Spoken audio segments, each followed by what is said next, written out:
Well, good evening and welcome to this live pregame show. Aaron Sancho with Matthew Cavazos, and we're about to get ready for some high school football here at Bogus Stadium, and it's a beautiful night for some football. Weslaco East is in town to take on the Harlingen Cardinals. And so, Matthew, let's talk about this district real quick, right?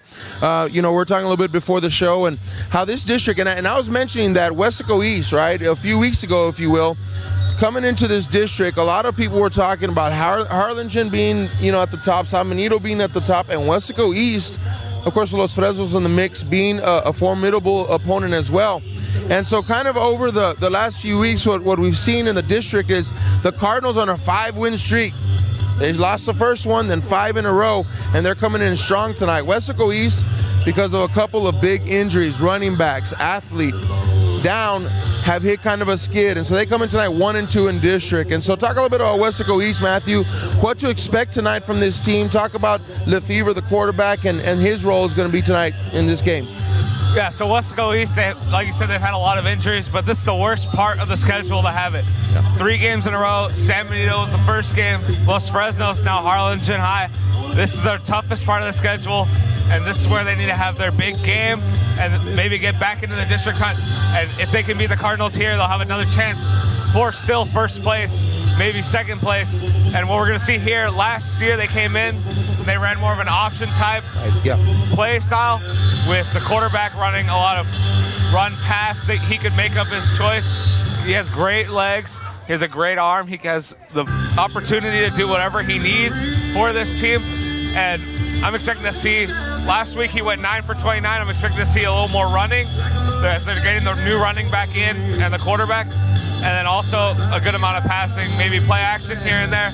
Just able to spread the field and just keep it unpredictable for the Cardinal defense. Well, I tell you what, I was watching Lefevre warm up, a while ago. He's right here behind us, and that's a big guy out there. And so, when he runs the ball, he brings a power element to it. He's very difficult to tackle with arm tackles. You're going to have to hit him hard. You're going to have to bring him down. He presents a formidable opponent to the Harlingen Cardinal defense. Now, let's talk a little bit about the Harlingen Cardinal defense.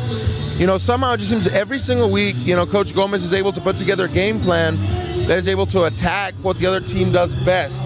And so as I'm looking at this game tonight, keys for Harlingen is going to be stop Lefevre. If you stop that quarterback, you hold him, in the run game, you hold him in the pass game, a blitz packages that we're going to see undoubtedly from the Cardinals. It's going to be very difficult for Weslaco East because of their injuries, unless that we see second, third layer players that we have not seen yet this season. Yeah, you're right. The key for the Cardinals is to bring the pass rush and do what they've just been doing.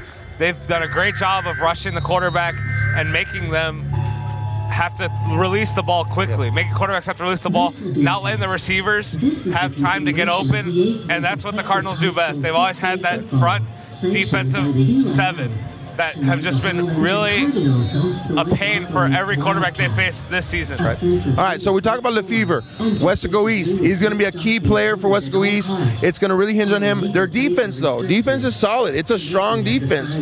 They're top in the district. They're doing a great job of limiting points to the other opponent, and so they're going to bring some blitz packages tonight. And so let's talk about the Harlingen offense. Let's talk about Daniel Ramirez. Daniel Ramirez, by the way, I was looking at his QBR, which means that's his rating, and it's like 113 or something like that. It's a high level. He only has 4 interceptions on the year in comparison to his touchdown. I think it's 14. And so Daniel Ramirez is coming in every single week.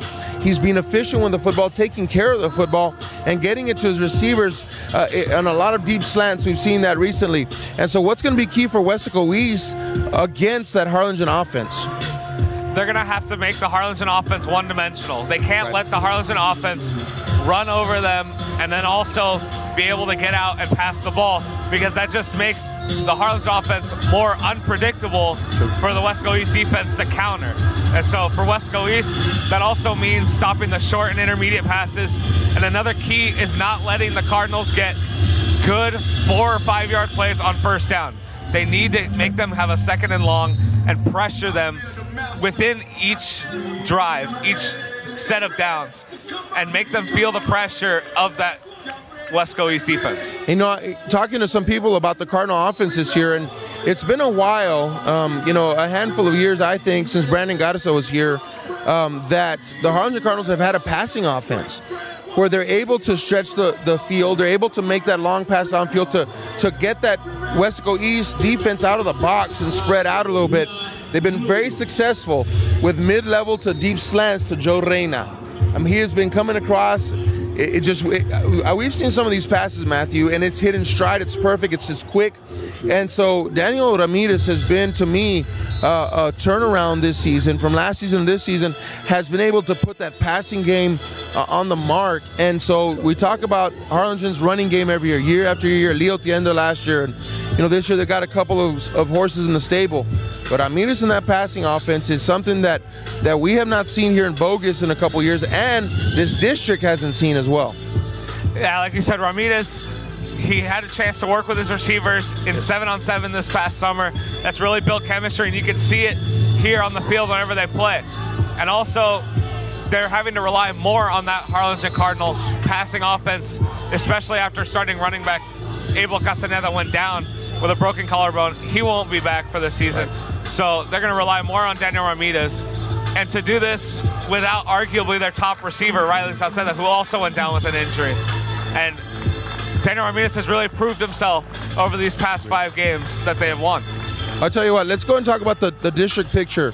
I was reading in the paper, and again, I just told someone before the pregame, I said, look, this game 3 weeks ago, 4 weeks ago even, before the injuries to their top 2 running backs and their kind of do-it-all athlete, would have been a different story. I would have been sitting here and I would have said this is going to be a very, very close game. I'm not saying it's not going to be, but Weslaco East has endured some injuries.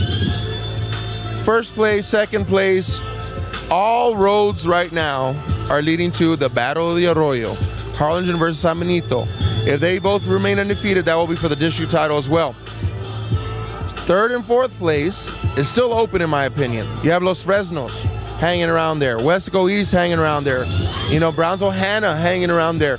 And so for Weslaco East, this is, I would say, a must-win game tonight. Yeah, Weslaco East, if they want to get into that first and second place race, they need to get a win here tonight against Harlingen. And that's going to be key because, like you said, they've lost these past 2 district games to San Benito and Los Fresnos, the other top 2 teams in this district. Like I said earlier, rough schedule, rough 3-game skid, and the toughest opponents in this district. And you're going against them right now. They're looking at 5th place in the district with Brownsville Hanna at 3-0 as well.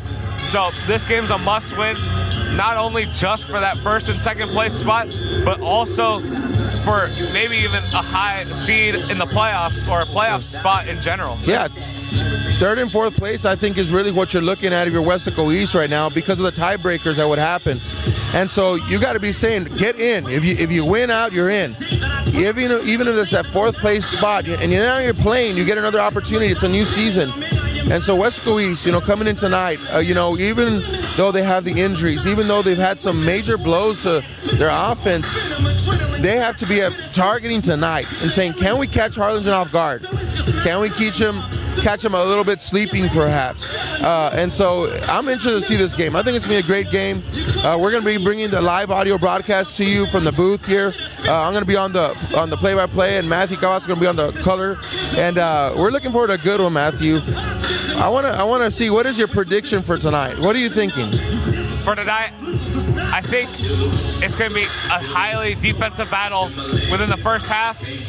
But I think the Harlingen Cardinal offense will eventually wear down this Weslaco East defense, and they'll win by, I'll say, 10 to 14 points. All right. Can you give me a score? I want to hear a score put down on that. Want to hear a score? I'll say 24-14 or 28-14. All right, cool. I think I'm gonna agree with you, Matthew. I'm gonna say I think that's probably what it's gonna look like. Hey, Harlingen Cardinal spirit never dies, man. Look at this. We're here. We're excited for tonight. Are y'all ready for the game? All right, who's gonna win tonight? All right, so there you have it, folks. We're live from Bogus Stadium. It's a beautiful night for some football. Friday night lights here in Harlingen, Texas. Cardinals versus the Wildcats. It's going to be live here at 7:30. Tune in. Join us. Cardinal spirit is alive tonight.